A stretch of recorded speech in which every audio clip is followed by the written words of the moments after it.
नोएडा में आज चल रहे किसान आंदोलन का असर देखने को मिला। आपको बता दें, नोएडा कालिंदी कुंज बॉर्डर पर आज भी जाम देखने को मिला। नोएडा से दिल्ली आने वाले रूट पर लोग भीषण जाम की समस्या से जूझते दिखे। किसान आंदोलन के चलते कालिंदी कुंज यमुना पुल पर गाड़ियों की लंबी कतार देखने को मिली। इस दौरान कालिंदी कुंज से लेकर आपको बता दें Okhla bird sanctuary metro station तक भीषण जाम की समस्या से लोग जूझते हुए दिखे। देखिए हमारे संवाददाता हिमांशु दुबे की खास रिपोर्ट। आपसे जानना चाहेंगे, आप यहाँ के कहाँ के रहने वाले हैं? आप मैं बिहार का हूँ, यहीं पे रहता हूँ। यहीं रहते हैं। ये बताइए, जिस तरह से अभी रास्ता बंद कर दिया गया है, क्या कहेंगे, कितनी समस्या हो रही है आप लोग? हाँ, ये रास्ता बंद होने से ना हमारे आम जनता को बहुत समस्या हो रही है। शायद अगर गवर्नमेंट ने अगर किसानों को प्यार से जाने दिया होता उनकी डिमांड के लिए और जो उनकी पॉलिसी लागू करने के लिए जो एमएस स्वामीनाथन की एमएसपी और एमएस स्वामीनाथन कमीशन को लागू करने के लिए, और शायद अगर गवर्नमेंट ने प्यार से लागू किया होता, जाने देती किसानों को संसद भवन तक और इंडिया गेट तो मतलब ऐसा समस्या नहीं होता। और ये जो ट्रीट कर रही है ना, बैरिकेडिंग लगा है, मतलब ये किसानों की तरह नहीं कर रही है, तो बिल्कुल गलत है और इस पे तो सरकार को बिल्कुल सोचना चाहिए। लेकिन आप मुझे ये बताइए, आप कह रहे हैं कि किसानों को संसद चले जाना चाहिए, इंडिया गेट चले जाना चाहिए, लेकिन जिस तरह से पिछली बार जब घटना हुई थी, जब पूरे देश ने देखा था कि कैसे लाल किले में झंडे को गिराया गया था, देश का अपमान हुआ था, तो क्या आप चाहते हैं कि इस तरह की तस्वीर दोबारा से हो? इस सरकार ने एहतियातन के तौर पर ये व्यवस्था की हुई है। अरे महाराज, आप कह रहे हैं कि जो झंडा गिराया गया था,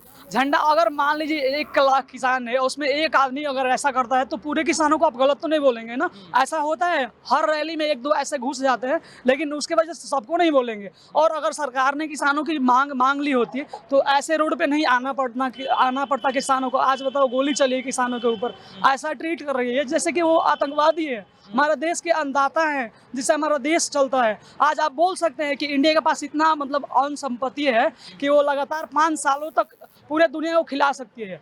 तो किसकी वजह से? किसानों की वजह से आज हम जी रहे हैं, खा रहे हैं, तो किसानों की वजह से हो रहा है। तो बिल्कुल ऐसा ट्रीट नहीं करना चाहिए। और ज़्यादातर जो सांसद में बैठे हैं ना, मंत्री और गवर्नमेंट, सारे किसान के बच्चे हैं। एक मैं भी किसान का बच्चा हूँ, किसानों का दर्द समझता हूँ। जब सूखा पड़ता है, जब दहाड़ आती है तो उनकी फसल डूब जाती है, वो लोग किसान जो है ना कर्ज में चले जाते हैं। तो इस पे बिल्कुल गवर्नमेंट को ध्यान देना चाहिए और ऐसा ट्रीट तो बिल्कुल नहीं करना चाहिए जो बैरिकेडिंग लगाई है। लेकिन देखिए, सरकार तो कहती है कि वो जो है वो किसान हितैषी है, वो किसानों के लिए कई कार्य कर रही है। चाहे आपने देखा होगा बीमा फसल योजना जो है, सम्मान निधि योजना है जिसमें 6000 सालाना सरकार देती है। एमएसपी की बात करती है सरकार की, हम सबसे ज्यादा एमएसपी भी जो है वो भी हम देने का काम कर रहे हैं। तो सरकार तो कह रही है कि हम तो सरकार कह रही है हम किसान हितैषी हैं, फिर आपको क्यों दिक्कत हो रही है? तो सरकार अगर किसान हितैषी होती तो एमएसपी को गारंटी क्यों नहीं करती कि हाँ हम फसल लेंगे सारा का सारा? गारंटी नहीं कर रही है। दूसरी बात, एमएस स्वामीनाथन कमीशन में ये लिखा गया है कि हम जो है एमएस स्वामीनाथन कमीशन में ये लिखा गया है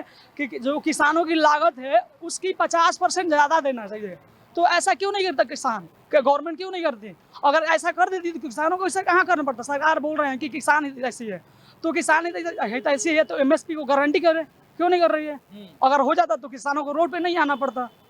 आप कह रहे हैं किसान हित, कुछ नहीं कर रही किसानों के लिए गवर्नमेंट। यहाँ पर जो लोग हैं वो कहीं ना कहीं अपनी नाराजगी भी व्यक्त कर रहे हैं और ये चाहते हैं, सरकार से मांग भी कर रहे हैं कि सरकार किसानों की बातों को सुने, ताकि जो यहाँ पर बैरिकेटिंग्स लगी है, जो यहाँ पर सीमेंट की दीवारें बनाई गई हैं, वो सामान्य रूप से खुल जाएं और जो लोगों को समस्याएं हो रही हैं, आम पब्लिक को, उस समस्या से भी कहीं ना कहीं निजात मिले। अब देखना ये रहेगा कि कितनी जल्दी इस पूरे मसले का हल होता है और कब तक सरकार और किसानों के बीच में ये पूरा जो मसला है वो कहीं ना कहीं साफ तौर पर हल होता हुआ दिखाई देता है।